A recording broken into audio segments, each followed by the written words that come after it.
तो प्रिय विद्यार्थियों, जैसे कि आपको पहले मैंने आपको बताया था, प्रश्नावली 5.1 समांतर श्रेणी के मैंने सारे आपको फॉर्मूला सूत्र लिखा रखे हैं। अब देखिए, आज हम प्रश्नावली 5.1 के सवाल नंबर 1 को हल करना सीखेंगे। ये मैंने आपके सामने आपकी बुक से लिख दिया है। प्रश्नावली 5.1 का सवाल नंबर 1 देखो, इसमें लिखा है निम्नलिखित समांतर श्रेणी के लिए प्रथम पद ए और सार व अंतर डी का मान लिखिए। बच्चों देखो, इसका सवाल नंबर पहला मैंने लिखा है 6, 9, 12, 15 और ये डॉट, यानी ये हमारी एक समांतर श्रेणी है 6, 9, 12, 15। इस श्रेणी में से अपन को इस श्रेणी का प्रथम पद यानी ए का मान लिखना है और सार व अंतर डी यानी डिफरेंस का मान भी हमको लिखना है। तो मैंने आपको बताया था प्रथम पद क्या होता है कि किसी भी श्रेणी के जो ये पहला पद होता है ये प्रथम पद कहलाता है। तो हमारे इस पहले सवाल में प्रथम पद ए का मान 6 है, तो हम यहाँ लिखेंगे, देखो हमारे पास में ए बराबर 6। इस प्रथम सवाल में ए का मान 6 है, प्रथम पद ए का मान 6 है। अब हमें सार मतलब डी का मान ज्ञात करना है बच्चों। तो देखो, सार मतलब डी का मान ज्ञात करना मैंने आपको सिखाया था, डी बराबर A2 माइनस A1। ये A1 का मान है, ये A2, A3, A4, A5 यानी क्रम से चलता है। A1 का मतलब प्रथम पद, A2 का मतलब दूसरा पद, A3 का मतलब तीसरा पद, ऐसे चलते रहते हैं। तो हमें जब सार मतलब डी का मान क्या करना है, तो इस A2 में से A1 का मान हम घटा देंगे बच्चों, राइट। तो यहाँ पे देखो हमारे पास हम बराबर लिख देंगे यहीं पे A2 का मान कितना हमारे पास में 9 है, राइट। फिर ये माइनस का चिन्ह हमने लगा दिया और A1 का मान 6, तो ये हमने 6 लगा दिया। तो 9 माइनस 6, इसका अर्थ है कि 9 में से 6 घटाएंगे और 9 में से 6 घटाने पर बचता है 3। ये इसका आगे आंसर, राइट। ये पहला हमारा हो गया सवाल। इसके बाद हम सवाल नंबर 2 देखेंगे। इसमें देखो माइनस का 7, माइनस का 9, माइनस का 11, माइनस का 13, ठीक है। यहाँ पे हमारे सवाल में प्रथम पद एक का मान दिया हुआ है, ये माइनस का 7, राइट। अब हमें सार मतलब डी का ज्ञात क्या करना है, तो हम A2 माइनस A1 नहीं लिखूंगा। अब ये मैंने आपको सिखा दिया, ये आपको लिखना है। तो आपको डायरेक्ट लिखना है, ये माइनस का 9 में से घटाएंगे माइनस के 7। तो कैसे घटाएंगे, देखो ये माइनस का 9, ये घटाने का चिन्ह, अब कोष्ठ में रखेंगे माइनस का 7, ये माइनस का 7, राइट। मैं इसको आगे बता रहा हूं, ये माइनस का 9। अब देखो ये माइनस और ये माइनस मिलकर क्या बन जाएगा, प्लस बन जाएगा। तो यहां लिखेंगे प्लस का 7 बराबर, अब देखो ये माइनस का 9 है, प्लस का 7 है। जब एक संख्या प्लस की होती है और एक संख्या माइनस की होती है तो उसको हम घटा देते हैं, और घटाने के बाद जो आंसर बचता है उसमें बड़ी संख्या का चिन्ह लगाते हैं। तो 9 में से 7 घटाएंगे, 2 बचेगा। अब चिन्ह किसका लगाएंगे, क्योंकि 9 के साथ में क्या है, पे देखो ये जो संख्यात्मक मान 9, इसका चिन्ह किसका, ऋणात्मक। तो यहाँ पे माइनस का 9 है, प्लस का 7 है, तो माइनस का 2 बचेगा, ये माइनस का 2, ये इसका आंसर आ गया, राइट। अब देखो इसी प्रकार हमारे पास सवाल नंबर सीखना तीसरा हमको, ये पहला हो गया, ये हमारे पास दूसरा हो गया। अब मैं तीसरा बता रहा हूं आपको, ठीक है। अब नंबर को ध्यान देना बस। तीसरे देखो हमारे पास ए का मान कितना है, 3/2, 3/2। अब हमें डी का मान ज्ञात करना है। तो डी का मान ज्ञात करने के लिए ये A2 का मान 1/2 है, A1 का मान 3/2 है। तो 1/2 में से घटाएंगे 3/2। कैसे घटाएंगे, देखो ये 1/2 माइनस का 3/2, राइट। अब हम घटाएंगे, अभी देखो चूंकि दोनों का हर समान है तो यहाँ 2 का 2 लिख दीजिए आप। ऊपर लिखेंगे 1 माइनस 3, 1 माइनस 3। तो इसका मतलब है 1 माइनस 3 है, 3 में से करेंगे 2 बचेगा माइनस का, तो माइनस का 2/2। अब 2 में 2 का भाग जाता है एक बार, तो इसका आंसर आ गया माइनस का 1। इसी प्रकार देखो अब सवाल नंबर हम 4 हल करेंगे। इसमें लिखा है 1 माइनस 2 माइनस 5 माइनस 8। तो इसका प्रथम पद एक का मान तो आप सबको ज्ञात हो गया, कितना लिखा है 1। अब हम डी का मान ज्ञात करेंगे बच्चों, ये माइनस का 2 है। देखो ये A1 का मान, ये A2 का मान, A2 में से घटाएंगे A1 का मान, तो -2 में से घटाएंगे -1, ये -2 -1 मिलकर हो जाएगा -3। जब दोनों का चिन्ह समान होता है तो जुड़ जाती है बच्चों, चिन्ह माइनस का आ जाएगा। अब देखो बच्चों 4 सवाल हो गए। इस सवाल में देखिए 5वां इसका, मैं यहाँ बता रहा हूँ आपको, सवाल नंबर इसका 5वां, ये लिखा -1 1/4 3/2। तो इस सवाल में देखिए -1 क्या हमारा प्रथम पद है, तो यहाँ पे 1 का मान कितना प्राप्त हो गया हमको, -1। अब हम d का मान ज्ञात करेंगे बच्चों। तो d का मान ज्ञात करने के लिए 1/4 में से घटाएंगे -1, क्योंकि ये A1 का मान है -1 और A2 का मान है 1/4। तो 1/4 में से हम घटाएंगे -1। मैं इसको आगे बता रहा हूँ, देखो ये 1/4 वैसा का वैसा लिखेंगे, ये माइनस माइनस बन जाएगा प्लस, ये प्लस का 1 लिखेंगे। अब हम इसको लेस सब लेकर करेंगे, देखो लेस सब कितना आएगा, यहाँ पे 4 4 का भाग 1 बार गया, 1 को 1 से गुणा करने पर 1 आ गया। 4 में 1 से गुणा करेंगे तो 4 आएगा, तो ये 4 और 1 5, ये 5/4 इसका आंसर आ गया। ठीक है बच्चों। अब इसके बाद हम सवाल में उसका छेद करेंगे। इसमें लिखा देखो 3 1 -1 और -3। तो इस श्रेणी का प्रथम पद कितना हमारे पास में, ये 3 है, तो यहाँ 1 का मान रखेंगे हम 3। ठीक है। अब d का मान हमें ज्ञात करना है, तो d का मान ज्ञात करने के देखो ये A1 ये A2, तो A2 में से घटाएंगे A1 का मान, अर्थात 1 -3। अब 1 -3, चूंकि ये 3 तो माइनस का और 1 प्लस का है। मैंने अभी आपको सिखाया कि जब एक संख्या धनात्मक हो, एक संख्या ऋणात्मक हो, यानी 1 प्लस की और 1 माइनस की हो, तो हम दोनों को घटा देते हैं और उत्तर में बड़ी संख्या का चिन्ह लगाते हैं। तो यहाँ पे देखो 1 -3 दोनों का चिन्ह अलग है, 3 से 1 घटाएंगे 2 बचेगा, और चिन्ह किसका लगाएंगे, माइनस का लगाएंगे। तो ये इसका आंसर आ गया। अब बच्चों जैसे मैंने आपको ये 6 सवाल सिखाए, तो ये 7वां सवाल आप स्वयं करना होमवर्क में, ये बाकी मैंने बता दिया आपको। ये एक सवाल आप स्वयं, जैसे मैंने आपको बताया भी समझे, इसी तरह आप स्वयं करना, राइट। अब देखो बच्चों इसका हमारी क्वेश्चन नंबर 2 देखो, प्रश्न 5 और 1 में क्या लिखा है। इसमें लिखा है निम्नलिखित के प्रथम 4 पद लिखिए, जबकि हमारे पास प्रथम पद और सार व अंतर का मान दिया हुआ है। तो प्रथम पद 1 का मान -1 है और सार व अंतर d का मान 1/2 है। तो इसको कैसे करेंगे, देखो ये पे प्रथम पद तो दिया गया है, अब हमें दूसरा पद ज्ञात करना है इसका। दूसरा पद कैसे ज्ञात करेंगे, दूसरे पद को बोलते हैं A2, तीसरे पद को A3 और चौथे पद को A4। तो दूसरा पद क्या करेंगे, A1 का मान दिया, ये प्रथम पद है हमारे पास। अब दूसरा A2 का मान क्या करेंगे, तो A2 का मान क्या करेंगे, तो सूत्र क्या होगा, A + D, क्योंकि सार मंत्र जोड़ते जाएंगे हम, हर पिछले पद में हम सार मंत्र जोड़ते जाएंगे तो हमको अगला पद प्राप्त होता जाएगा, राइट। अब देखो कैसे करेंगे, मैं यही बता देता हूं आपको। A 1 का मान दिया -1 प्लस D का मान दिया 1/2, राइट। अब -1 में से प्लस का 1/2 घटाएंगे तो माइनस का 1/2 बच जाएगा, या पूरा करना सीख लो। 2 हमने लिया लेसअप, 2 को -1 से गुणा करेंगे तो -2 प्लस 2 में 2 का भाग दिया तो 1 बार, 1 को 1 से गुणा किया तो 1, -2 प्लस का 1, तो -2 में से 1 घटाएंगे तो -1 बचेगा बटा में 2, ये आ गया A2 का मान। अब A3 का मान ज्ञात करेंगे हम।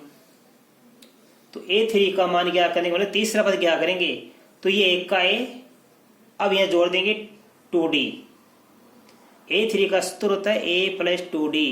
A4 का सूत्र हो जाएगा A + 3D, और A5 लिखूं यहाँ पे तो A5 का सूत्र बन जाएगा A + 4D। यानी जो पद हमें ज्ञात करना है उसमें से 1 कम करके आप D लिख दिया करो। हमें 7वां पद ज्ञात करना है, तो A तो आएगा प्रथम पद वैसा का वैसा ही। अब D कितना आएगा, कि जो पद हमें ज्ञात करना है उसे 1 कम D लिख दिया करो। 7वां पद ज्ञात करना है तो A + 6D। 11वां पद ज्ञात करना है तो A + 10D। 25वां पद ज्ञात करना है तो A + 24D। तो ध्यान देना, अब हमें तीसरा पद ज्ञात करना है तो A3 = A + 2D, राइट। अब देखो मान लिखेंगे A एक का मान क्या दिया, माइनस का 1 प्लस का 2 गुणा डी, डी का मान कितना 1/2, 1/2, ये 2 से 2 कट गया, तो ये बच गया माइनस का 1 और ये प्लस का 1, तो -1 + 1 क्या बचेगा, 0 बचेगा। ये आ गया A3 का मान। अब हमें ज्ञात करना है इसका चौथा पद, तो A4 का सूत्र होगा A + 3D,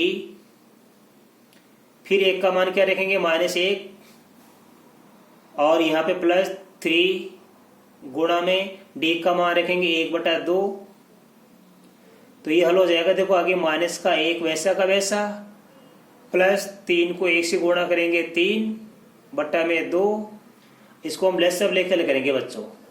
लेट्सअप कितना आएगा 2 को -1 से गुणा करेंगे माइनस का 2 प्लस 2 में 2 का दिया 1 को 3 से गुणा किया 3, तो -2 + 3 से 2 गया तो 1 बचेगा, ये आ गया 1/2। अब 500 पद क्या करेंगे A5, तो A5 के लिए सूत्र लिखेंगे A + 4D, तो क्या बन जाएगा, 1 का मान तो -1 प्लस 4 की जगह 4 और D का मान 1/2, 2 से काट देंगे 2 बार, तो ये आ जाएगा हमारे पास। देखो माइनस का 1 प्लस का 2 को 1 से गुणा करने पर 2, तो ये उत्तर बच जाएगा माइनस का 1 + 2, तो 2 में से 1 हटाएंगे तो 1 बचेगा। इस प्रकार हमने आपको बच्चों इस दूसरे सवाल का पहला सवाल भी सिखा दिया। अब इसके बाद हम इसका सवाल नंबर 2 सीखेंगे। अब देखो बच्चों इसका दूसरा क्वेश्चन A = 1/3, D = 4/3, तो हम सबसे पहले क्या करेंगे A2 का मान। A2 बराबर होता है A + D, 1 का मान देखो दिया हुआ 1/3 हमारे पास में, ये प्लस D का मान दिया 4/3, इसको करेंगे तो देखो दोनों का हर समान है, तो बटा में क्या आएगा 3, ऊपर आएगा 1 + 4 = 5/3। अब हम क्या करेंगे A3 का मान, तो A3 का मान आएगा A + 2D, ये सूत्र बनेगा इसका। तो आगे क्या लिखेंगे, 1 का मान तो 1/3 प्लस का 2 गुणा D का मान 4/3 बराबर 1/3 प्लस 4 दूनी 8, 2 को 4 गुणे 8, 8/3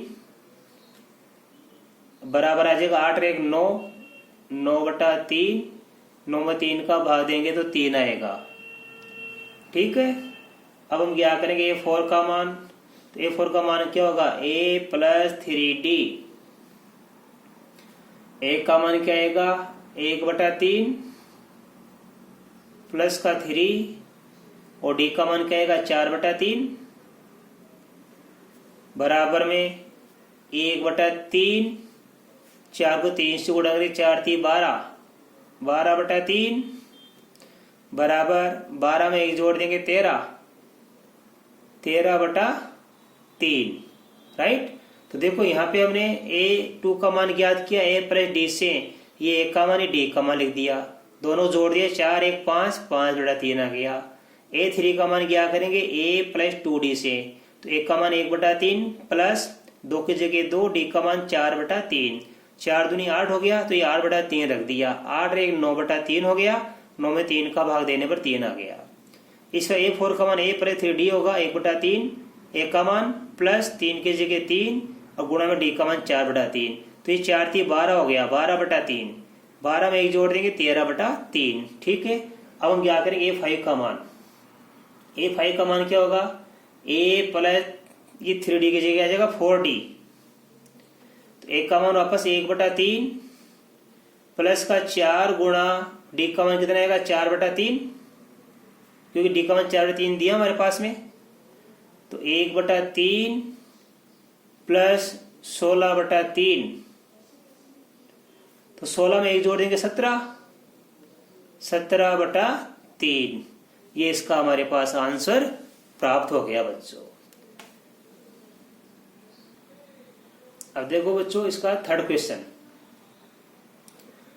हमारे पास में है, 1 का मान दिया गया है 0.6 और डी का मान दिया गया है 1.1, राइट। अब हमें क्या करना है, इसके अगले 4 पद, यानी अगले का मतलब आगे के 4 पद। A1 का मान दिया है तो सबसे पहले हम A2 का मान ज्ञात करेंगे। A2 का मान होता है A प्लस डी, तो A का मान 0.6 और D का मान 1.1। अब दोनों को जोड़ देंगे, देखो 6 में 1 जोड़ देंगे 7, दशमलव का दशमलव, 1 में 0 जोड़ेंगे तो 1, ठीक है। इसके बाद अब हम ज्ञात करेंगे A3 का मान। A3 का सूत्र होता है A प्लस 2D, 1 का मान 0.6, 2 की जगह 2 और D का मान रखेंगे 1.1। अब देखो 0.6 वैसा का वैसा, 1.1 को 2 से गुणा करेंगे तो 2.2 होता है। इनको जोड़ेंगे अपन तो 2 में 6 जोड़ेंगे तो 8 और 2 में 0 जोड़ेंगे तो 2, तो ये हो गया 2.8। अब हम इसके अगला पद क्या करेंगे, A4। तो सूत्र क्या बनेगा A4 का, याद रखना A प्लस 3D। 1 का मान रखेंगे 0.6, 3 की जगह 3 और D का मान 1.1। फिर ये 0.6 वैसा का वैसा आ गया, प्लस 1.1 को 3 से गुणा करेंगे तो 3.3 बन जाता है। अब 0.6 में 3 जोड़ेंगे तो 3 में हम 6 जोड़ देंगे तो 9, 3 में 0 जोड़ेंगे तो 3, राइट। ये आ गया 3.9। अगला पद क्या करेंगे A5, तो ये आएगा A प्लस 4D। अब देखो 1 का मान क्या आएगा 0.6 प्लस 4 की जगह 4 और D का मान 1.1। तो देखो 0.6 वैसा का वैसा और 1 को 4 से गुणा करेंगे तो 4.4 बन जाता है। इनको जोड़ देंगे अपन, अब आए समझ में। तो 4 में 6 जोड़ेंगे, 4 6 10 के 0 असली के 1, 4 में 0 जोड़ेंगे 4, 1 जोड़ देंगे 5, तो 5 में 0 का 5। तो ये आंसर आ गया हमारे अगले 4 पद A2, A3, A4, A5 ये हमने ज्ञात कर लिया बच्चों, राइट। अब इसके बाद हम आपको इसका अगला सवाल बताएंगे। अब देखो बच्चों सवाल नंबर 4, इसमें लिखा है A बराबर 4 और D बराबर -3। अब अगले 4 पद हम ज्ञात करेंगे बच्चों। तो सबसे पहले A2 का मान ज्ञात करेंगे हम। A2 का मान होता है A प्लस डी, 1 का मान 4 प्लस D का मान -3। हल करेंगे 4, ये माइनस और ये प्लस मिलकर बन जाएगा -3। 4 से 3 कटेंगे तो 1। अब अगला पद क्या करेंगे A3 का मान। A3 का सूत्र बनता है A प्लस 2D, 1 का मान 4 प्लस 2 का 2, फिर ये -3, 4 का 4 -3 को 2 से गुणा करेंगे -6 बन जाएगा, 4 -6 बच जाएगा -2। अब क्या करेंगे हम A4 का मान। A4 का सूत्र बन जाता है A प्लस 3D। तो 1 का मान तो रख देंगे 4 प्लस 3 की जगह 3 और D का मान रख देंगे वापस -3, राइट। अब देखो 4 का 4, ये माइनस प्लस मिलकर माइनस बन जाएगा, 3 को 3 से गुणा करने पर 9, तो 4 - 9 बच जाएगा -5, ठीक है। इसके बाद देखिए बच्चों, चूंकि ये बच गया हमारे पास -5। अब अगला पद क्या करेंगे A5, इसका सूत्र बन जाएगा A प्लस 4D। 1 का मान वापस 4 रख देंगे, 4 का 4 गुणा में रख देंगे ये D का मान -3, 4 का 4 माइनस प्लस मिलकर माइनस के 4 × 12, 4 - 12 बराबर बचेगा -8। इस प्रकार बच्चों ये हमने इस सवाल के जो 4 सवाल बताए आपको अच्छी तरह समझ में आए होंगे। और चूंकि आज हमने प्रश्नावली 5.1 समांतर से शुरुआत की है, ठीक है। इसका पहला मैंने आपको बता दिया सवाल कंप्लीट, एक सवाल आपको होमवर्क के लिए छोड़ा है। इसके बाद मैंने आपको इसका दूसरा सवाल, इसमें ए और डी का मान दिया गया है, इसके मैंने 4 सवाल आपको बता दिए बच्चों, और मैं आशा कर सकता हूँ आपको बड़े अच्छी तरीके से समझ में आए होंगे। आप इसको अपनी नोटबुक में उतारना। इसके आगे के सवाल मैं आपको कल के वीडियो में सिखाऊंगा। धन्यवाद।